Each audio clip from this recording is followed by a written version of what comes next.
Eu converso com a doutora Valeriana Moura Ribeiro sobre AVC na infância. Doutora, existem possibilidades de recidiva no caso do AVC infantil? Isso é extremamente importante. Nós precisamos considerar que o AVC nas primeiras idades, a possibilidade de óbito é 8 a 10%. Nossa. Então, nessa situação, existe a chance do óbito ser no primeiro AVC ou na recidiva. Qual a chance de recidiva? É quase 25%. Bastante, hein? É elevadíssima. E nessa situação, com grande chance de óbito, né? Então, o profissional e os familiares têm que ter um cuidado especial, primeiro, ao realizar o diagnóstico, já fazer uma antevisão dos próximos 6 meses, para que não haja possibilidade de recidiva. E quais são os cuidados? Primeiro, a verificação dos fatores de risco, principalmente o cardíaco mesmo, né? Sim. O outro, o hematológico, eventualmente um fator infeccioso. Então, eliminado essas situações, então, já existe a possibilidade de um amparo para essa criança. O hematológico que a senhora fala é o infeccioso? Não. Qual seria o hematológico? É um erro hereditário, o déficit de proteína C, fatores hematológicos, fatores 7, fator 8, vários fatores da linha hematológica que podem facilitar a coagulação do sangue e fazer obstrução vascular em vários pontos, né? Uma situação muito frequente também é a anemia falciforme, né? Que ocorre com uma na raça negra? Nos mulatos e nos negros, né?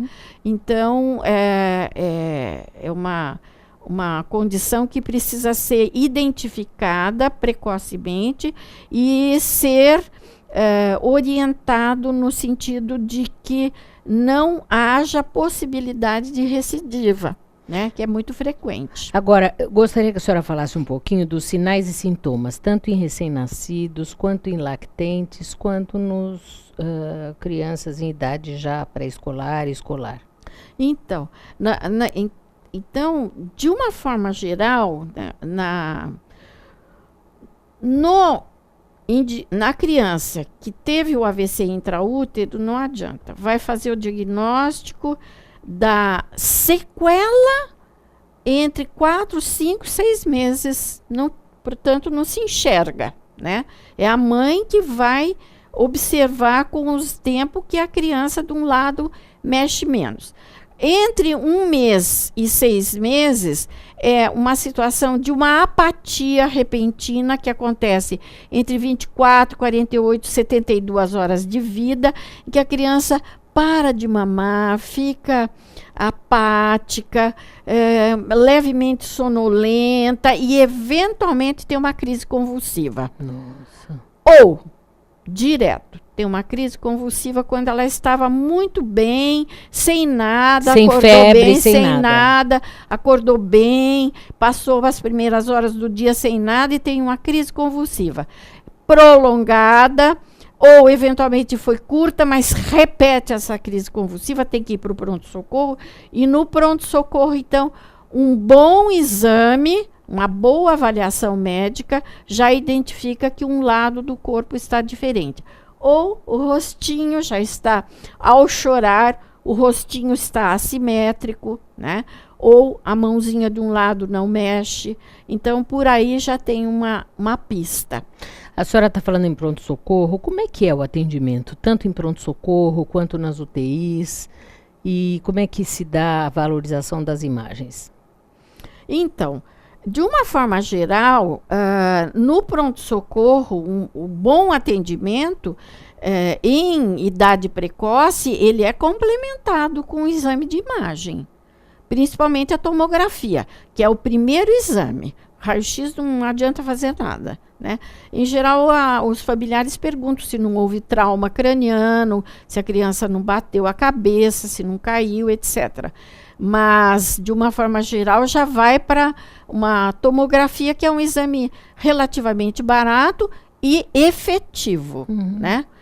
Agora, quando o socorrista ou o médico que atendeu subvaloriza, que eu tenho essa vivência frequente, ele subvaloriza, não, volta para casa, não vai acontecer nada, o neném vai melhorar nas próximas horas, e aí, nas próximas horas, ele pode se tornar mais animado, volta a mamar, etc., mas com os dias a mãe vai percebendo que um lado do corpo está diferente no seu funcionamento em relação ao outro. Isso aí, volta ao normal se não houver tratamento? Nunca volta ao normal.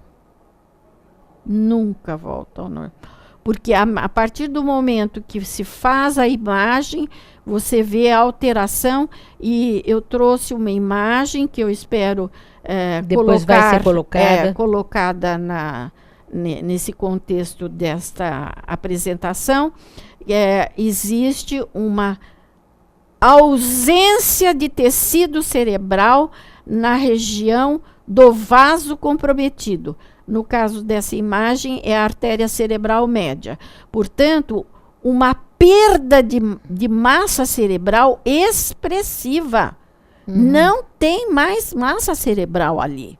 E não há como, porque a célula nervosa não se regenera. Quer dizer que aí não há como haver melhora nessa... Não. O que se perdeu ali, se perdeu. Porque ali perdeu, destruiu e reabsorveu aquele tecido necrótico.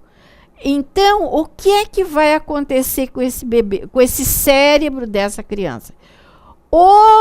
O restante do encéfalo que ficou preservado, ele vai continuar o seu amadurecimento cerebral normal, de acordo com os parâmetros conhecidos de amadurecimento cerebral. Mas o tecido que restou, com sequelas, né? O que restou vai se tornar normal. Então, por exemplo, o hemisfério esquerdo foi comprometido, este tecido ficou comprometido. O direito ficou preservado, portanto, este hemisfério vai continuar o seu desenvolvimento normal. Portanto, tudo é cruzado no cérebro. Então, esse membro inferior vai funcionar direitinho, o membro superior vai funcionar direitinho, entendeu? Então, o tecido cerebral que não foi comprometido continua a sua evolução normal de aquisição, de mielinização, de interação de novas redes neurais, mas o que perdeu, perdeu. Já voltamos a falar. Ouça agora o Alberto Santini Filho, terapeuta ortomolecular.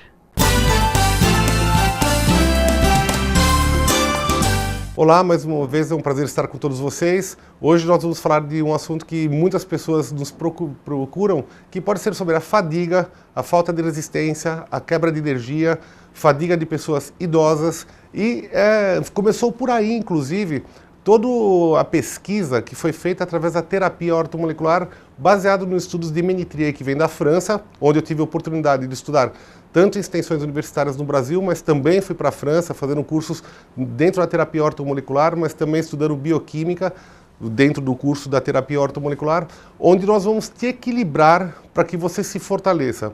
Imagina então que você pode ser uma planta, uma flor, que ela está meio enfraquecida, está meio murcha, coitada, não está sofrendo com o clima, que pode ser o dia a dia. Quando nós devolvemos a estrutura de elementos que são necessários para o seu metabolismo, ele vai produzir reações para que as enzimas comecem, reações bioquímicas nas enzimas, para que o seu metabolismo venha a querer reagir por si só, e o emocional também. E o que acontece? É como aquela flor que está murchinha e de repente você começa a ganhar uma estrutura, ela começa a se fortalecer para enfrentar as situações. Que eu vejo que muitas pessoas hoje que estão passando por cansaços, fadigas, quebras de energia, também às vezes são por fatores externos que lhe atingem e que muitas vezes não aparecem em exames de laboratório. Como a qualidade de vida de cada pessoa, o dia a dia que vocês enfrentam, são problemas individuais de cada um, que eu falo que é como se o pensamento te gerasse sintomas. Da mesma forma, por exemplo, que às vezes eu penso na comida e salivo a minha boca, as minhas emoções, meus sentimentos e minhas preocupações acabam muitas vezes gerando sintomas também. Então eu falo que pensamento é que nem vento. Você não pega na mão, mas ele quer te derrubar. Se nós te fortalecermos da mente para o físico, a estrutura vai começar a se fortalecer, se abrir para a vida, para que você enfrente o dia a dia de uma forma bem melhor. Entre mais para saber no nosso site www.santiniortomolecular.com.br e aguardo vocês interessados no nosso instituto. Um abraço.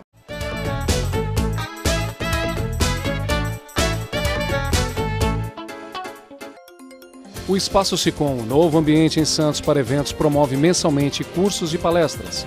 O objetivo é informar e capacitar síndicos, condôminos e administradores nas áreas civil e trabalhista, incluindo o curso de síndico profissional. E você também pode agendar uma consulta com os advogados especializados em condomínio. Sicom, Sindicato dos Condomínios Prediais do Litoral Paulista. Informações 13 3326 3083. Comunicado. A Escola Santista de Astrologia está com inscrições abertas para os cursos regulares de formação em astrologia. Curso básico com turmas manhã, tarde e noite, interpretação de mapa astrológico, previsões e supervisão de mapas. A escola ainda oferece atendimento de mapas astrológicos e uma grande variedade de livros. Escola Santista de Astrologia, Rua Goitacazes, número 8. Telefone 3284-9714. Santos.